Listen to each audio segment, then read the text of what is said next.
You don't know the impact of these things, and what they know, I still not figured this out. People always wondered, how do you survive? In any season you go, you manage to stay there for 2-3 weeks and come back. Approximately about 3/4 of a liter it would take. You just drink that, that's the food. And you are so energized, means you don't need anything else for the whole day.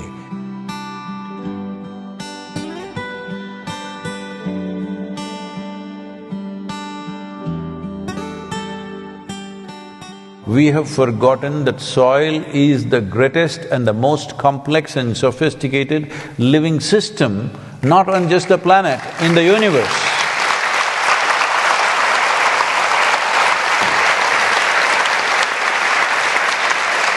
It is not just on this planet, in this universe, in the known universe, we do not know anything like the topsoil of this planet. That's how complex and sophisticated it is.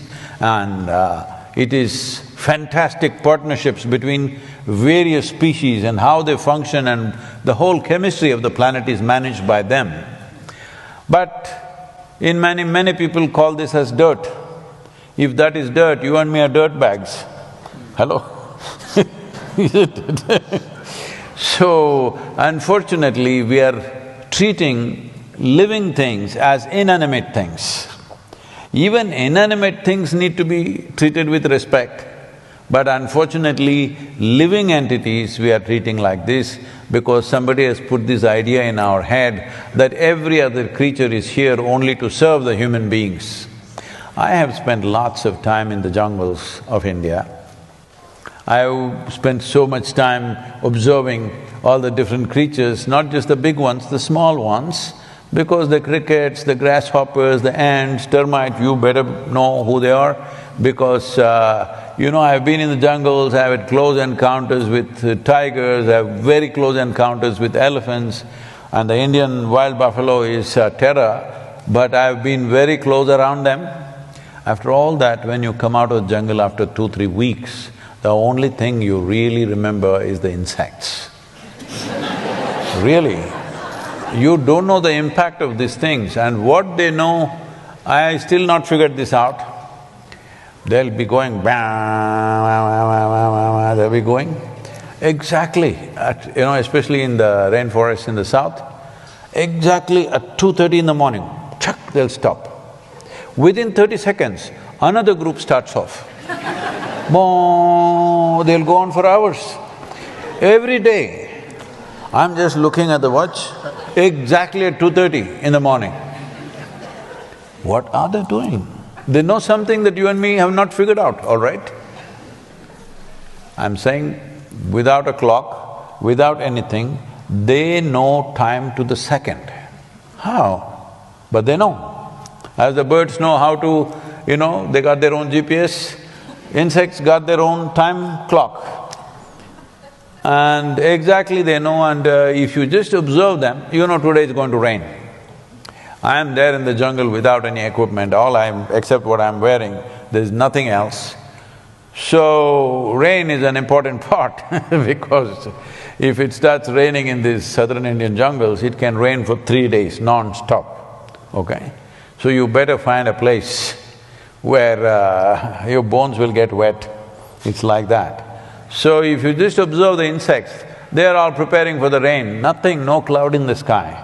But I learn to trust them. If I watch them, I know that it's going to rain means it's going to rain. When they say it, it's true. Meteorologists, the only two professions in the world where you can be wrong 50% of the time is either you're a weatherman or you're an astrologer.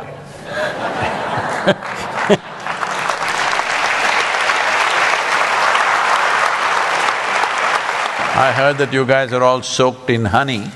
Let me tell you my honey story. Can I tell them a honey story? Yes, please. I'm just like them. I'm listening. I'm enjoying myself. Please, do, go. So when I was getting lost in the jungles of India, the only food that sustained me largely was honey. I ate other things that I don't want to talk to you about, but largely honey. People always wondered, how do you survive? In any season you go, you manage to stay there for 2-3 weeks and come back, how do you do it? Simple, my trick was, normally we were riding a Czech Republic motorcycle at that time, okay? These days everything is sensitive, you can't say anything as it was. You can say Thomas here.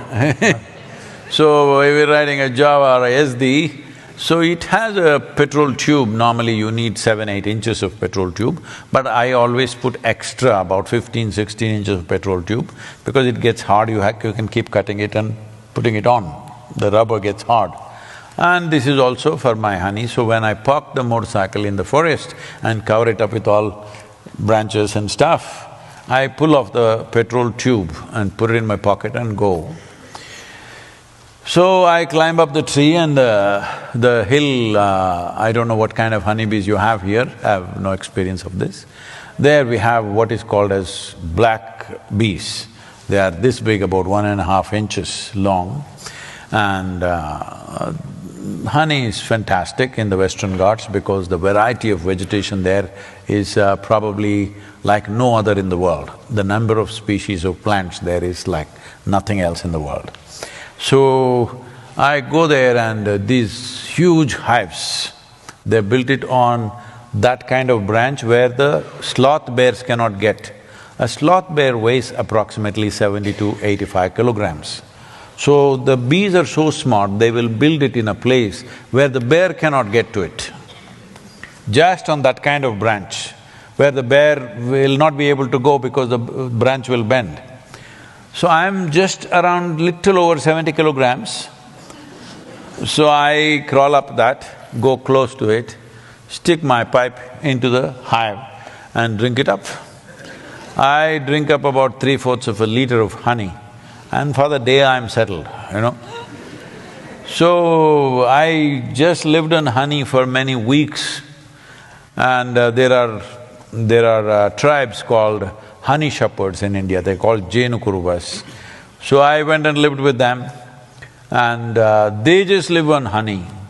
Every day, from morning to evening, just their bamboo glasses about this tall, approximately about 3/4 of a liter it would take, you just drink that, that's the food.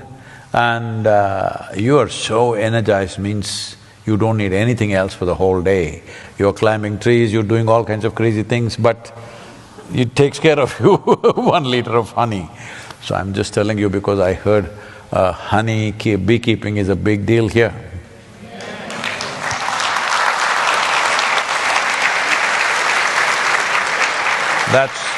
That's probably one of the smartest things that you've done in your country. It will pay. It will pay in future. Not just with honey, it'll pay in many ways.